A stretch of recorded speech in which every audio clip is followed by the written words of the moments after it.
آپ کا پھر خیر مقدم ہے۔ پچھلی کلاس میں ہم سورہ نحل کی یہ آیت نمبر 90 تھی جس پہ گفتگو کر رہے تھے، جس میں 3 واضح احکامات ہیں ان چیزوں کے جو ہمیں کرنی ہیں، اور 3 واضح احکامات ہیں ان چیزوں سے جسے ہمیں منع کیا گیا ہے۔ جن چیزوں سے منع کیا گیا ہے اس میں سب سے اہم چیز ہے فحش، بے شرمی کی باتیں۔ دوسری چیز ہے منکرات، جن سے عقل انکار کرے، خلاف عقل جو چیزیں ہیں، اور آخری چیز تھی بغاوت۔ بغاوت کیا ہے؟ دیکھیے، انجانے میں جو چیز ہوتی ہے وہ غلطی ہے، اور اس کو اگر آپ توبہ کریں، اور اس کے لیے قرآن کا فرسوہ جو ہے وہ تابو وصلحو کا ہے کہ آپ نے توبہ کری، اصلاح کری، اور وہ چیز دوبارہ نہیں کری، یہ تو ہے غلطی کا تعلق۔ لیکن ہم جانتے بوجھتے کسی چیز کو کرتے چلے جاتے ہیں تو وہ غلطی نہیں ہوتی، وہ پھر بغاوت ہوتی ہے، کہ جانتے بوجھتے اللہ کے احکامات سے ہٹنا وہ بغاوت ہے۔ تو اس بغاوت سے قرآن منع کرتا ہے۔ اب ذرا چاروں طرف کے معاشرے پہ آپ نظر ڈالیں تو میں یہ کہہ سکتا ہوں، اور آپ بھی متفق ہوں گے، جن 3 چیزوں کو کرنے کا حکم دیا گیا ہے یہ ہمارے یہاں نہیں کی جاتی، اور جن 3 چیزوں سے منع کیا گیا وہ ہمارے یہاں سب سے عام ہے۔ یہ ہے قرآن کے اتباع کی کیفیت ہمارے سماج میں۔ فحاشی آج گھر گھر عام ہے۔ میں اپنے اگر بچپن یا شروع وقت سے دیکھوں تو اس کی شروعات ٹیلی ویژن، اس کے بعد پھر ویڈیوز، پھر ویڈیو چینلز، اس کے بعد انٹرنیٹ، موبائلز، پھر اسمارٹ فونز کا اتنا عام ہو جانا کہ ہر ایک کی پہنچ میں چلا جانا۔ اب یہاں میں وضاحت کر دوں کہ بذات خود فی نفسی ان چیزوں میں خرابی نہیں ہے۔ ٹیلی ویژن ہے، آپ کو بہت کچھ علم دیتا ہے۔ میں یہاں بیٹھ کے امیزون کے ان جنگلوں کو دیکھ پاتا ہوں جن کی طرف میں کبھی نہیں جا سکتا۔ میں ان مقررین کو سن سکتا ہوں، محققین کو، جن کو میں کبھی نہیں سن سکتا تھا، کیونکہ میں ان کے شہروں میں، ان کے ملکوں میں نہیں جا سکتا تھا۔ یہی انٹرنیٹ کی کیفیت ہے، یہی اسمارٹ فون کی کیفیت۔ لیکن جس بچے کو شروع سے ہم نے قرآن فہم نہیں بنایا، اس کو پتہ نہیں اچھا برا کیا ہے، اس کے ہاتھ میں جب یہ آتی ہیں چیزیں تو اس میں وہ عمر کے تقاضوں کے تحت جو فحاشی کی چیزیں ہیں اور جن کا بمبارڈمنٹ ہے میڈیا کے اوپر، کیونکہ اس فحاشی کے ساتھ جو کامرس جڑی ہوئی ہے، جو انڈسٹری اور جو مارکیٹ جڑی ہوئی ہے وہ بہت اہم ہے، کیونکہ یہ سب چیزیں مارکیٹ فورسز کنٹرول کرتے ہیں۔ تو وہ جب اس طرف جا رہا ہے تو میرے پاس اس کا کوئی نظم نہیں ہے۔ اور یاد رکھیے، ان چیزوں کو پولیسنگ سے نہیں چیک کیا جا سکتا۔ آپ ہر بچے کے پیچھے ہر وقت کھڑے نہیں رہ سکتے۔ ہمیں یہ احساس دلانا ہے اس بچے کو کہ جب کوئی تمہارے پاس نہیں ہے تو کوئی ہے جو تمہارے پاس ہے۔ اگر اسے یہ پتہ ہی نہیں ہے کہ ہوا معکم اینما کنتم کا مطلب کیا ہے، اس نے اس آیت کی قرأت کی ہے، شاید کتابت بھی کری ہو اور اپنے ڈرائنگ روم میں بھی لگائی ہو، لیکن اس کو پتہ نہیں کہ اس کا مفہوم کیا ہے۔ اللہ ہی کہتا ہے کہ وہ تمہارے ساتھ ہے، تم جہاں بھی ہو، ہوا معکم اینما کنتم۔ بچے کو یہ احساس دلا دیا، اور میرے دل میں احساس ہو گیا کہ میرا رب ہمیشہ میرے ساتھ ہے۔ مجھے بچپن میں بتایا گیا تھا کہ جب آپ غسل خانے میں یا بیت الخلاء جاتے ہیں تو منکر نکیر باہر رہ جاتے ہیں، باہر رک جاتے ہیں۔ مجھے نہیں پتہ رکتے یا نہیں رکتے، لیکن یہ مجھے آج قرآن نے بتا دیا کہ میرا رب وہاں بھی میرے ساتھ ہوتا، تو میں وہاں بھی آزاد نہیں ہوں۔ جیسے سائنس میں چیزیں ٹیگ کر دی جاتی ہیں تو یہ ٹیگڈ ہیں ہم لوگ۔ جیسے کنزرویشن والے انوائرمنٹل سائنٹسٹ برڈس کو ٹیگ کر کے رکھتے ہیں کہ یہ چڑیا کہاں اڑ رہی ہے، جو ریئر برڈس ہیں جن کے خاندان کم ہو رہے ہیں ان کو ٹیگ کر کے رکھا جاتا ہے۔ تو اس طرح اللہ تعالیٰ نے ہر انسان کو ٹیگ کر کے دنیا میں بھیجا ہے۔ ہر وقت میں کیا کر رہا ہوں، کہیں پہ بھی ہوں میں، میرا رب میرے ساتھ ہے۔ اب یہی چیز ہمیں سیدھے راستے پہ بھی رکھ سکتی ہے، اور اگر ہم اللہ کے احکامات پہ چلتے ہیں تو یہ ہمارے لیے بہترین باعث تقویت ہے کہ میرا رب میرے ساتھ ہے۔ آئی نیڈ ناٹ وری، مجھے کسی سے ڈرنے کی فکر کرنے کی ضرورت نہیں ہے۔ میرے اوپر آفات آنے تو میرا رب میرے ساتھ ہے اور میں اس کے راستے پہ چل رہا ہوں، تو ناممکن ہے مجھے نہ بچائے۔ یہ جو بھروسہ اور اعتماد ہے یہ ہر اس شخص کو حاصل ہوتا ہے جو اللہ کے راستے پہ چلتا ہے۔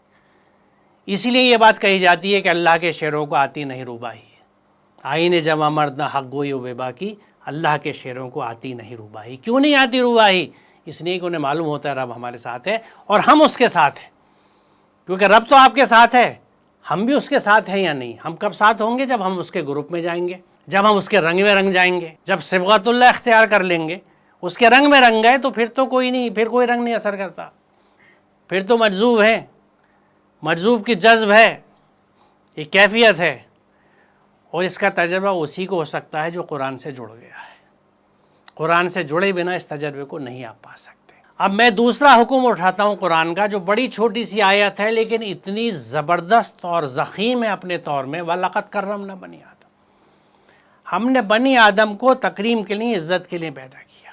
We have created children of Adam to be respected. Children of Adam، بنی آدم، پوری انسانیت آ گئی اس کے اندر، ہندو، مسلم، سکھ، عیسائی، چوڑا، چکا، سمار، سید، ہر انسان۔ اگر میں مسلمان ہوں، قرآن مجھ پہ فرض ہے تو یہ آیت بھی مجھ پہ فرض ہے، یعنی مجھ پہ فرض ہے کہ میں ہر انسان کی عزت کروں۔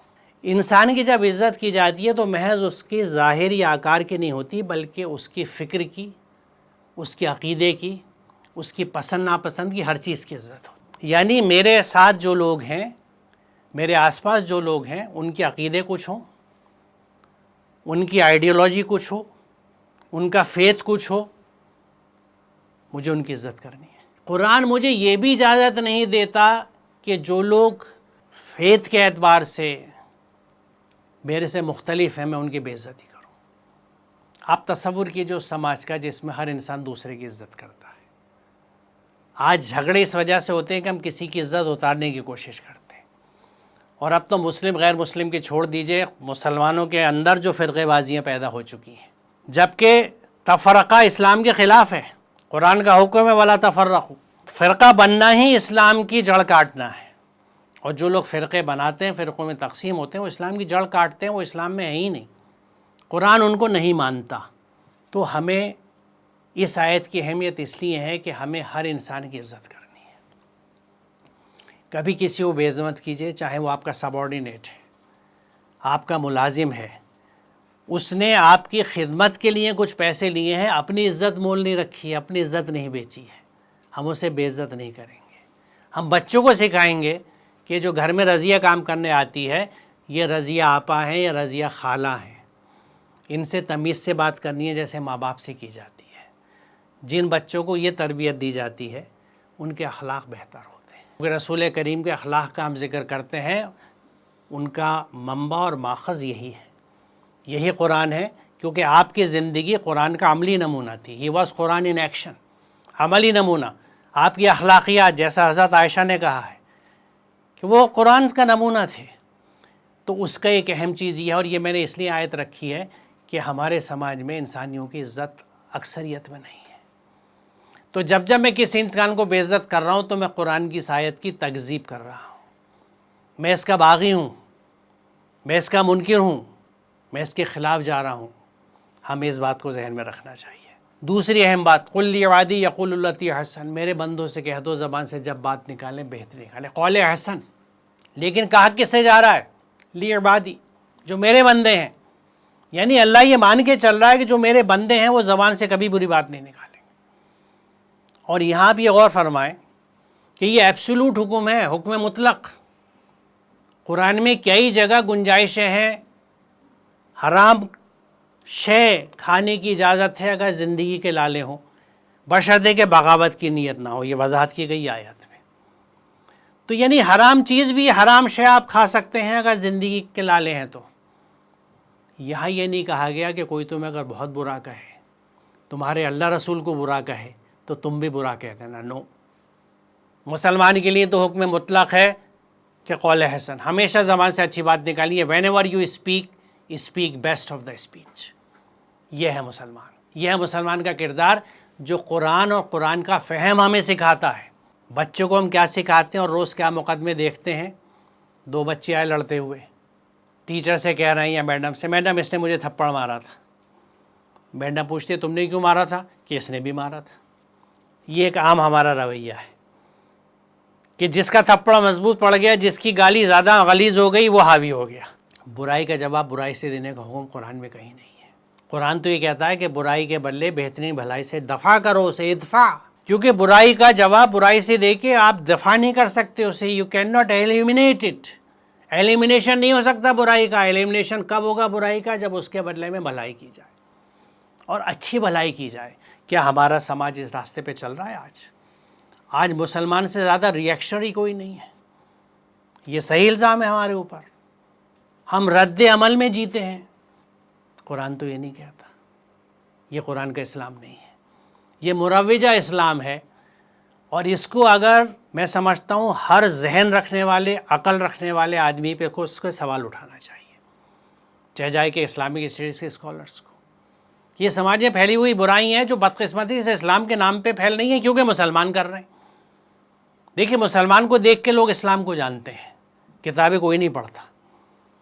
ہمارا آج برتاؤ رویہ ایسا ہے کہ لوگ ہم سے محبتیں نہیں کرتے اور وہ حق بجانب ہیں، کیونکہ ہمارے ہاں اس طرح کی چیزیں نہیں دکھتی ہیں. ہماری اکثریت ریئیکشنری ہے، رد عمل کرتی ہے، برائی کا جواب برائی سے دیتی ہے.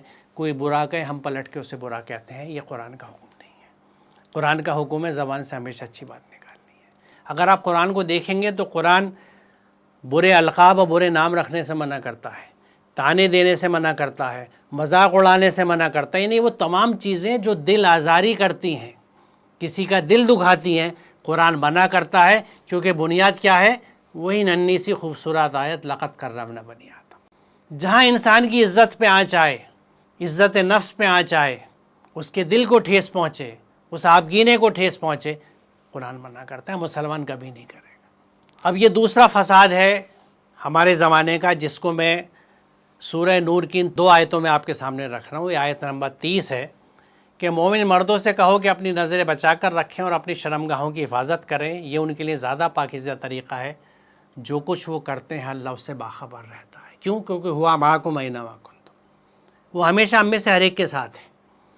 اب یہاں دیکھیے پہلا حکم کس چیز کا ہے کہ اپنی نظریں بچا کر رکھیں. یعنی قرآن کا یہ حکم ہے کہ ڈونٹ اسٹیئر، تاکو مت. بھلے چاہے تاکنے کے بعد لا حول ولا قوت الا، تاکنا ہی نہیں ہے، نظر پڑ گئی کوئی بات نہیں. کیونکہ آپ دیکھیے اس ایک فلسفے کو یا اس آیت کو میں 2 اور آیتوں سے جوڑتا ہوں. ولا تقربوا الفواحش ولا تقربوا الزنا. آخری ان 2 آیتوں میں بڑی اہم چیز یہ ہے کہ اللہ تعالیٰ فحش سے منع نہیں کر رہا، زنا سے منع نہیں کر رہا. یہ کہہ رہا ان کے پاس بھی مت جاؤ. ولا تقربوا، نہ فحش کے پاس جاؤ نہ زنا کے پاس جاؤ. پاس نہ جاؤ سے کیا مراد ہے؟ کہ ان کنڈیشنز کو بھی اوائڈ کرو کہ ایسا ہو جائے. یہ شروعات دیکھنے سے، تاڑنے سے، اسٹیئرنگ سے ہوتی ہے.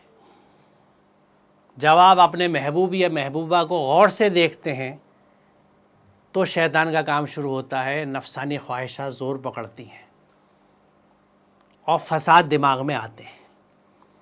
وہاں سے پھر آپ کی پلاننگ شروع ہوتی ہے کہ میں کیا کروں، اور آپ کی بڑی توانائی پھر اس مسئلے میں الجھ کے رہ جاتی ہے.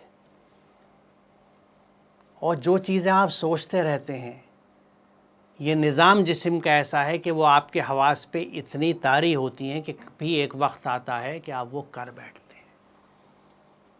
تو شروعات سوچ سے ہوتی ہے. ذہن صاف ہوتا ہے، جسم صاف ہوتا ہے، عمل صاف ہوتا ہے. ذہن خراب ہوتا ہے، سوچ خراب ہوتی ہے، فکر خراب ہوتی ہے، عمل خراب ہوتا ہے. اسی لیے سمجھدار والدین یہ کہا کرتے تھے بچوں سے کہ اچھی صحبت میں رہو. If you esteem your own reputation, associate yourself with men of good, for it is better to be alone than to be in bad company. اور تنہائی رہنے میں کیا حرج ہے؟ انسان بذات خود ہے ایک محشر خیال. ہم انجمن سمجھتے ہیں، خلوت ہی کیوں نہ ہو. اور محشر خیال میں اگر اللہ کی آیات اور فکر و تدبر آ جائے تو پھر تو انجمن بھی ایسی نورانی ہوتی ہے اور ایسا مزہ آتا ہے کہ اس میں کوئی آ جاتا ہے تو یعنی اس خلل سے تکلیف ہوتی ہے کہ کیوں آ گئے، میں تو بڑے اچھے کیفیت میں تھا. تو یہ سب یہاں کی باتیں ہیں. لہٰذا اپنی نظروں کو ہمیں قابو میں رکھنا چاہیے. ہماری اپروچ کیا ہے؟ معاف کیجیے گا، میرے سامنے عورتیں نہ لائی جائیں. کیوں؟ کیونکہ میری نظر بھٹکتی ہے، میرا ایمان خطرے میں آ جاتا ہے، شیطان زور مارتا ہے. یعنی میں اپنی نظریں قابو میں نہیں رکھ سکتا، ان کو سامنے مت لاؤ. ان بیچاریوں کو باندھ دو اندر، کمروں میں بند کر دو، باہر نہ نکلنے دو، مسجدوں میں مت آنے دو، کسی طرح سامنے نہ لاؤ. کیونکہ میرے سے میرا شیطان قابو میں نہیں آتا. یہ جانور جب میرا افان مارتا ہے تو میں اسے قابو میں نہیں کر سکتا. میں اپنی نظریں نیچے نہیں کر سکتا. یہ قرآن کے حکم سے الٹا چلنے کی نشانی ہے. دوسری بات جو یہاں پہ اہم میں آپ سے کہنا چاہوں گا کہ آیت نمبر 31 میں مومنات سے خطاب ہے کہ مومن عورتوں سے کہہ دو کہ اپنی نظریں بچا کر رکھیں اور اپنی شرم گاہوں کی حفاظت کریں اور اپنی زینت نہ دکھائیں سوائے اس کے جو خود ظاہر ہو جائے، اور اپنے سینوں پر اپنی اوڑھنیوں کے آنچل ڈالے رہیں. یہاں سب سے اہم نقطہ یہ ہے کہ پہلے مردوں سے قرآن نے خطاب کیا ہے کہ نظریں نیچی رکھو، شرم گاہوں کی حفاظت کرو. یعنی قرآن کی روح سے مرد کی عصمت زیادہ اہم ہے بنسبت عورت کے. مرد کے سماج میں الٹا ہے کہ عورت کی عصمت بہت اہم ہے، اس پہ ذرا سا داغ آیا تو بوال مچ جاتا ہے. وہ عورت کہیں بات بھی کسی سے بیچاری کر لی تھی تو الزام لگ جاتے ہیں کہ تو مردوں سے باتیں ملاتی ہے، کردار اچھا نہیں ہے اس کا. قرآن کیا کہہ رہا ہے کہ مرد کی عصمت زیادہ ضروری ہے. وجہ کیا ہے؟ اگر سب مرد یہ طے کر لیں کہ مجھے اپنی شرمگاہ کی حفاظت کرنی ہے تو عورت کی عزت پہ ہاتھ کون ڈالے گا؟ یہ ہے فلسفہ قرآن کا. عورت محفوظ. ایگریسر جو ہے، جو ظالم ہے، جو حملہ کرتا ہے، اس کو سمجھا دیا کہ تمہیں نہیں کرنا تو پورا سماج محفوظ ہو گیا، عورت تو خود محفوظ ہو گئی. یہ ایک اور چیز ہے جو ہمارے سماج میں نہیں ہے، قرآن میں ہے، اسلام میں ہے.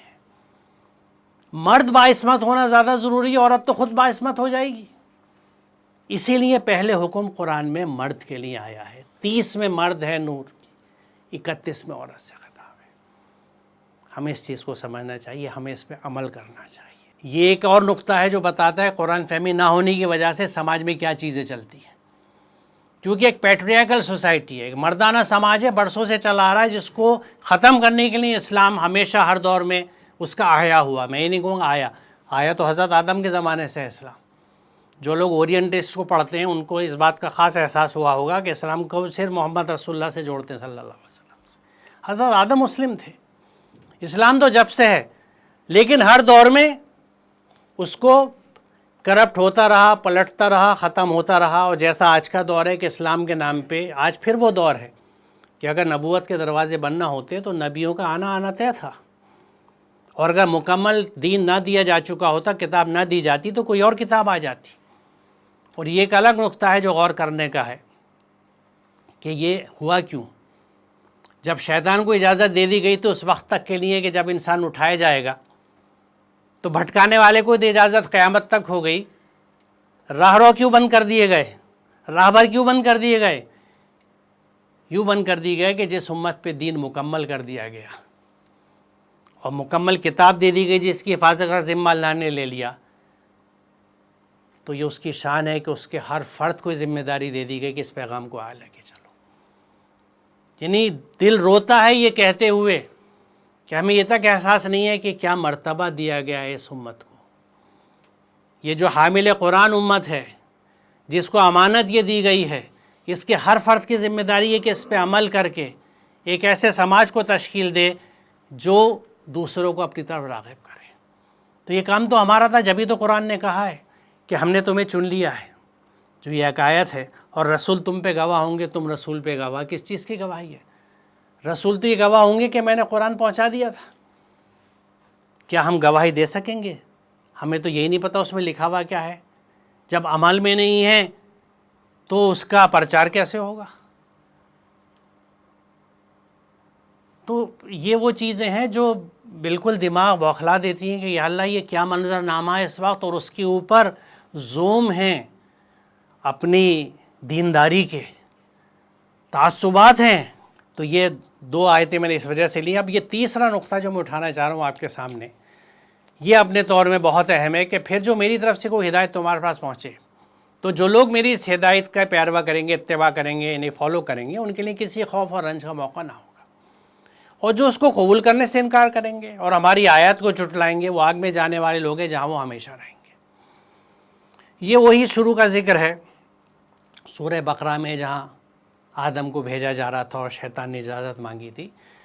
تو وہاں اللہ تعالیٰ نے یہ بات کہی ہے کہ پھر جو بھی کتاب ہدایت میری طرف سے تمہارے پاس پہنچے، تو یہ اس سے کہتے ہیں کہ اسٹینڈنگ آرڈر ہے آنے والی نسلوں کے لیے قرآن کے آنے تک کہ بھئی جو بھی ہدایت آئے تو ہمیں اس کی اتباع کرنی ہے، اس کو فالو کرنا ہے. یہاں میں نے سر سے اس لیے چنا ہے اور آپ کی توجہ چاہوں گا کہ یہاں پہ کفروا و کذبوا ایک ساتھ ہے. مجھے پتہ نہیں آپ کے رونگٹے کھڑے ہوئے نہیں ہوئے، میرے ہوئے ہوئے. ایک سزا ہے کفروا اور کذبوا کی، جنہوں نے انکار کر دیا وہ تو کافر ہیں، جنہوں نے جھٹلا رکھا ہے تکذیب کرنے والے وہ بھی ایک ساتھ ہیں، جو جہنم میں ڈالے جائیں گے ہم فیہا خالدون، جہاں وہ ہمیشہ رہیں گے. میں نے بچپن سے یہ کہانی سنی ہے کہ مسلمان پہ جہنم کیا حرام ہے، اگر جہنم کی سزا ملی تو تھوڑے دن ملی، واپس لیے جائیں گے. یہ کیا کہہ رہی ہے آیت؟ کفروا و کذبوا، جنہوں نے انکار کر دیا ماننے سے اور جنہوں نے جھٹلایا، دونوں کو آگ کی سزا ہے جہاں وہ ہمیشہ رہیں گے ہم فیہا خالدون. اب تھوڑا سا یہ دیکھ لیں کذب کیا ہے. الکذب ان کے معنی ہے جانتے پوچھتے کسی چیز کے متعلق غلط خبر دینا، یہ محیط سے ہے. تکذیب یہ بھی ہے کہ انسان جس بات کی سچائی کا قائل ہو اور اس پر ایمان بھی رکھتا ہو، اس کا عمل اس کے اس ایمان کی گواہی نہ دے. یعنی ہمیں قرآن کی سچائی پورا یقین ہے، اس پہ ایمان بھی رکھتے ہیں، لیکن ہمارا عمل اگر اس کی گواہی نہیں دے رہا تو یہ تکذیب ہے. Practically this is what is happening, جو ہم کر رہے ہیں آج، کہ قرآن کی عقیدت کا تو یہ عالم ہے کہ کہیں پتہ لگ جائے قرآن شہید ہو گیا تو نعوذ باللہ قتل عام اور فساد، کتنے معصوم ہلاک ہو جاتے ہیں. لیکن مجھے کہہ لینے دیجئے کہ قرآن کی سچی تکذیب تو ہمارے گھروں میں ہوتی ہے، ہمارے یہاں ہوتی ہے. کیونکہ جو کتاب ہدایت آئی تھی اس سے ہم ہدایت نہ لے کے اس کو جزدان میں لپیٹ کے رکھ دیں، نہ سمجھیں نہ سمجھائیں، تو اس سے زیادہ اس کی تکذیب اور کیا ہے. ایک ہدایت نامہ جو ہدایت کے لیے تھا کہ آپ پہلے خود ہدایت حاصل کیجئے، اول مسلم خود بنیے اور اس کے بعد لوگوں تک اس چیز کو لے کے جائیے، اس کا ہم نے حال یہ بنا دیا. بلکہ جیسے ابھی اس کلاس کے بعد ایک بچی نے بات کہی کہ صاحب ہم سے تو یہ کہا جا رہا ہے کہ قرآن سمجھ کے پڑھو گے تو بھٹک جاؤ گے. اب اس طرح کی چیزیں، قرآن یہ کہہ رہا ہے کہ لقد یسرنا القرآن للذکر، ہم نے قرآن کو آسان بنایا سمجھنے کے لیے، فہل من مدکر، ہے کوئی سمجھنے والا؟ تو میرا تو جواب یہ تھا کہ فیصلہ آپ کا ہے کہ قرآن کی بات مانیے یا ان صاحب خیر کی بات مانیے جو اس طرح کی بات کہتے ہیں. چوائس از یورس، آپ کی مرضی ہے کہ جس کو اتباع کرنا ہو اس کی بات مان لیجیے، قرآن کو ماننا ہو تو قرآن کی بات مان لیجیے. اب تیسری ایک کیٹیگری اور ہے، ایک تو کفر و کذبوا کی ہو گئی کہ یقیناً جو لوگ ہم سے ملنے کی توقع نہیں رکھتے اور دنیاوی زندگی پہ راضی ہو گئے اور اسی میں جی لگا بیٹھے ہیں، اور جو لوگ ہماری آیت سے غافل ہیں، ایسے لوگوں کا ٹھکانہ ان کے اعمال کی وجہ سے دوزخ ہے. دیکھیے قرآن بڑی لاجیکل کتاب ہے، جسٹیفائی کرتا ہے ہر چیز کو. ان کے عمل کی وجہ سے دوزخ ہے، اللہ تعالیٰ ایسے نہیں دوزخ میں ڈال دے گا، وہ ہمارے اعمال ہوں گے. جس کو سیر فلک میں بڑی خوبصورتی سے علامہ اقبال نے بیان کیا اس نظم میں، کہ جب وہ آسمان کی سیر کر رہے تھے تو انہیں ایک جگہ دکھی شاعر کو جو بڑی تاریک اور ٹھنڈی تھی. تو انہوں نے پوچھا یہ کیا ہے؟ تو غیب سے صدا آئی کہ یہ جہنم ہے. تو ان کا سوال یہ تھا کہ اس میں آگ کہاں؟ تو جواب یہ آیا کہ جو اس میں آتا ہے وہ اپنے انگارے ساتھ لے کے آتا ہے. بہترین بات ہے کہ میں اپنی آگ یہیں سے سمیٹ کے اپنے ساتھ لے کے جاتا ہوں جس میں جلوں گا اس جہنم میں. یہ ایک استعاری بات ہے، لیکن یہ حقیقت ہے کہ میرے ہی اعمال کی آگ ہوگی جو مجھے جہنم میں جلائے گی. مال کے تعلق سے جو خاص طور سے یہ بات کہی ہے کہ جو لوگ سونا اور چاندی جمع کر کے رکھتے ہیں، قیامت کے دن جہنم کی آگ اسی پہ دہکائی جائے گی اور ان کی پیشانیوں کو، ان کے پہلوؤں کو اس سے داغا جائے گا کہ یہ ہے وہ خزانہ جو جمع کرتے تھے، آج اس کا مزہ چکھو. تو سونے و چاندی پہ جہنم کی آگ دہکانے سے ہی شاید علامہ اقبال نے یہ چیز دیکھی ہوگی کہ یہیں کے ہمارے انگارے ہیں جو ہمارے ساتھ جائیں گے. اور یہ بات مال کی نہیں ہے، ہر وہ حکم اللہ کا جس کی میں تکذیب کرتا ہوں، جس پہ میں عمل نہیں کرتا، میں اچھا بولتا نہیں، میرا اخلاق اچھا نہیں ہے، میں لوگوں کو دیتا نہیں، مال جمع کر کے رکھتا ہوں، باوجود اس کے کہ سورہ ہمز میں آپ نے پڑھا ہوگا کہ ویل لکل ہمزۃ لمزۃ الذی جمع مالا وعددہ یحسب ان مالہ اخلدا. کلیئر کٹ احکامات ہیں، لیکن ان کے لیے جو قرآن سمجھیں. جو قرآن سمجھتے نہیں، بس سیدھا ایک انہیں کیلکولیشن ہر سال لگانی آتی ہے کہ 3.5% کتنا بنتا ہے رمضان کے مہینے میں باہر دے دینا ہے، ان کے لیے نہیں ہے. اسلام اس سے آگے بہت کچھ ہے، مچ بیونڈ اٹ. تو یعنی انکار کرنے والے، جھٹلانے والے، غفلت کا شکار جو غافل ہیں آیات سے، ان سب کے لیے. اور یہ وہ آیات ہے جس کا میں نے شروع میں آپ سے ذکر کیا تھا کہ تو کیا تم کتاب کے ایک حصے پہ ایمان لاتے ہو، دوسرے حصے کے ساتھ کفر کرتے ہو؟ مگر تم میں سے جو لوگ ایسا کریں ان کی سزا اس کے سوا کیا ہے کہ دنیا کی زندگی میں ذلیل و خوار ہو کر رہیں اور آخرت میں شدید ترین عذاب کی طرف پھیر دیے جائیں۔ اللہ ان حرکات سے بے خبر نہیں ہے جو تم کر رہے ہو۔ کیوں؟ کیونکہ ہوا معکم اینما کنتم، وہ ہر وقت ہمارے ساتھ ہے تو ہماری حرکات سے واقف ہے۔ تو کتاب کے ایک حصے پہ عمل کرنا، ہمارا اسلام چند احکامات پہ ٹکا ہوا ہے۔ میں نے کچھ احکامات کا آپ سے ذکر کیا، سورہ نحل کی 90 میں ذکر تھا، جس میں عدل کی بات ہے، اعتدال کی بات ہے، احسان کی بات ہے، ایتاء ذی القربیٰ کی بات ہے۔ آج گھروں میں دو سگے بھائیوں میں آپ کو فرق دیکھے گا، ایک بھائی کا کاروبار اتنا زبردست ہے کہ محل کھڑے ہوئے، ان کی بڑی بڑی کوٹھیاں ہیں، ان پہ لکھا ہوا ہے ھذا من فضل ربی، اس میں کوئی شک نہیں، یہ اور تضحیق ہے قرآن کی۔ اور گاڑیاں بھی بہت کھڑی ہیں ان کے پورٹیکوں میں، گھر کے ہر گھر کے پاس ایک گاڑی ہے، اور سگا بھائی بہت تنگی کا شکار ہے۔ اور اکثر جیٹھانی دیورانی کے لیے کہتی ہیں کہ صحیح ہو رہا ہے اس کے ساتھ، یہ بہت مجھے تنگ کرتی تھی اب روٹیوں کو ترس رہی ہے۔ وہ یہ نہیں سوچتی کہ کل کو مجھے روٹی کو ترسا دیا رازق نے تو میرا کیا ہوگا۔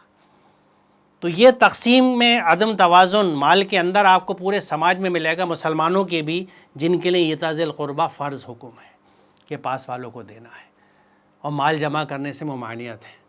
ہر شخص کا درجہ اس کے عمل کے لحاظ سے ہے، اور تمہارا رب لوگوں کے اعمال سے بے خبر نہیں ہے۔ اس آیت کو میں اس لیے آپ کے سامنے لایا ہوں کہ اصل چیز عمل ہے۔ اس کلاس کو ہم یہاں ختم کرتے ہیں، انشاءاللہ اگلی کلاس میں ہم اس موضوع کو آگے لے کے چلیں گے۔ شکریہ۔